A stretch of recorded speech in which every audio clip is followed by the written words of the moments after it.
Now we are ready to start with the preparation for the fifth movement, which is called crisscross. And in this movement, it's important that we just take it very, very easy because it's a lot of details in it. And once you know the details, it's very, very simple because you can begin to unwind even more the legs and the sacrum and the pelvis. Because remember that the pelvis and the pelvic floor, along with the legs, is the foundation of your entire sense of balance. So the more we work in the foundation to reinstate the curvatures of your spine, the more the upper centers open, and vice versa, the more the upper centers open. From above, all the centers below release, and the legs release, and so forth. The word release always means the directions in which the skeleton passes through itself in order to provide the unwind of all the muscles, so muscles are working in synchronicity. Because remember that when we innocently we thought that we were bound by gravity and movement and so forth, we created an analogy of movement that we think that flexors move extensors and one muscle moves the other one, when in reality the motion of the center of the skeleton engage and make the interaction of muscles to be continuously at a state of balance. So that's the reason that we pay so much attention to the skeleton and regaining the mobility within the skeleton, because then from the centralization of the skeleton, the fascia, the ligaments, and the muscles can all unwind and begin to work as a set of pulleys that is constantly activating themselves in a state of balance. So, crisscross is the place that you already have learned. Remember when we descending from the first section, descending harmony, and that was the first movement of the second section, and we went to this place, and we told you that to put a pillow under your hips if you feel like your knees cannot really descend, because all these movements that we practice now in the second and third section are going to allow your knees to be able to start relaxing and your hips to be able to start open. Because sometimes the reason that we cannot go open this position is because the lower back is either too tight around itself, and or too certain areas of the spine are too enmeshed in their own formation. So as everything begins to open in the spine, it will yield the pelvis and it will yield the legs. But the yielding will be an unwinding of directions. It wouldn't happen through force, because if you're trying to create force, then you have to hold the spine, and then you are defeating the very purpose of providing movement to the spine. Then you're creating more, innocently more strength through shortening of motion instead of strength through opening of movement. Yeah? Wonderful. So crisscross, when you go into the floor, we use the pillow again at the back of the neck. And then we're going to put a pillow under each knee, on a side of each knee, and then we're going to create the crisscross. I hear the opening of the crisscross. And then here, it's important that the most important thing is that once you open the knees in the right and the left, and you support yourself through the pillows, because when you have pillows under your knees in the beginning, if you feel like if it's not simple for you just to open the knees and you feel like it's too much pressure by opening the knees, the supporting of your knees through pillows allows your mind to relax.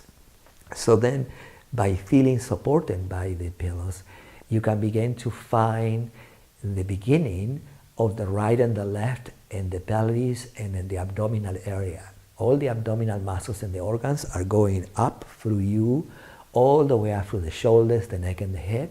And there is a clear balance between the right and the left, and the abdominals as well as through the vertical, in which the legs open through the hip joints.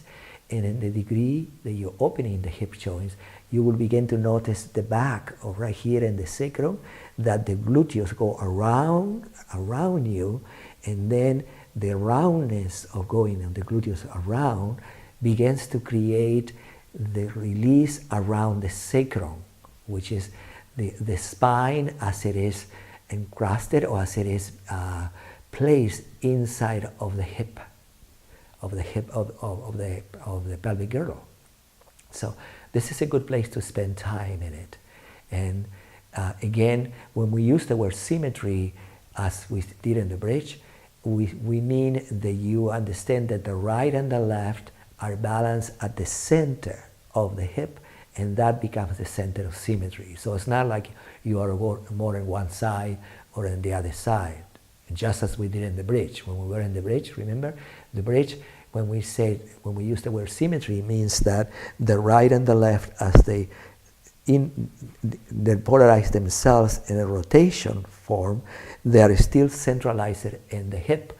So it's not like because you are asymmetrical that one part of your hip is more important than the other one. Remember that the weight of your entire legs and hips are really exactly balanced at the center of the weight, which is the center of symmetry. And as you become familiar with it, the center of symmetry and the center of weight will make you very, very light, because the interaction between the right and the left are really very, very thin at the center of the coccyx itself. So it wouldn't be heavy or in volume, but on the contrary, just free and supple and fluid. Yeah. So returning to crisscross, when we use the word symmetry, remember that we mean the center of the 7 centers, which is in the beginning of the pelvis and pelvic floor, is the coccyx and the pelvis. Wonderful. So then, that's a good place to spend time. Remember, you can breathe here, and wonderful. And remember that with your mind, when you find the placement of your head, I want you to begin to think about that the placement of your head is also the release of your mind. In the beginning, all this may seem a little bit like words to you, but then you will begin to discover that as the spine releases and you find the placement of the skull, the mind opens and releases, and then your eyes, the center of symmetry between your eyes becomes the diagonals, the above, the below. You are at the center of geometry within your mind as well. So the release of your mind will help you to find the sensation of your arms and torso, and the release of your hips. So this is a very good place to find, to be a restful place. And when you're here, any one moment, you can help yourself with your elbows and help yourself a little bit and lift the hip. And then if you need to, even go with your arms behind it and make sure that you are embracing the backs of your hips to open them up. So you open up like a flower, like that, yeah? And then from there, after a while, you can lift one leg and change the directions. Because in the crisscross, one leg is different than the other one. You are not in total symmetry as you were to be in a diamond like that. You are, one leg is a little bit different than the other one. So make sure that you practice both ways. Find the polarity again, the balance, and then that is great. So this is a very good place to rest. Sometimes even in bed, spend a few seconds here, or as much as you can. You know? The most important thing is that you need the pillows, because if you don't have pillows in the beginning, this muscle, the main muscle here, the psoas muscle, may begin to overextend too much. And if it overextends too much through weight, it's going to begin to bounce around the back of your hip. And you don't want that. You just want the knees being suspended more than the knees thinking going down. Yeah, this is important, because I need to explain to you a little bit. Sometimes when we are in crisscross, the first intention, I said, okay, I want to bring my legs down. You don't want to do that. You want your legs to become connected through it, and then the connections of your legs is what give you the spiral in the spine. So it's not that you want to go down with the legs, yeah? Because if you press down, you will notice you will begin to reverberate back into the lower lumbar curvature. So it will create a vertex, and you don't want a vertex. You want the legs to be the continuation of your spine, so the lower back opens, and the thoracic vertebra opens, and the neck opens, and the arms open. So the whole torso is a spiral coming from your legs and your hips. Yeah, very important. Wonderful. So this is a practice for you as a preparation for the next movement. Yeah, wonderful. So we are here together. Wonderful. Now we're ready for the second preparation. We're going to put the pillows again. And wonderful.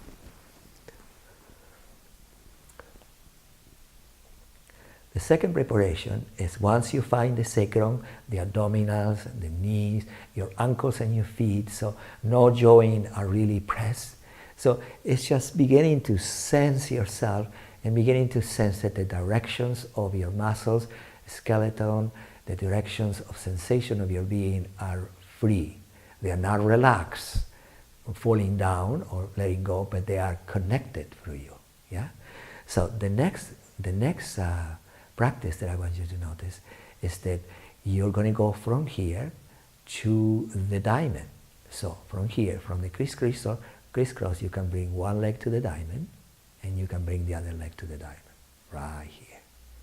And then what I want you to do, very, very gently, I want you to keep the right leg and the diamond, and then allow the left leg to rotate around you a little bit like that. And this is the support. You see, this is the support of this leg. Rotate it around and arrive to the crisscross. And then from the left leg arriving, you go around and you rotate around and you arrive once again to the crisscross. And then when you get the crisscross, you adjust the sacrum, and then you arrive to neutral, and you spend a few seconds there. And then once you did it once you arrive to that placement and you feel comfortable, after a while, you can go back again with the right leg. The right leg from here, it unfolds to the diamond.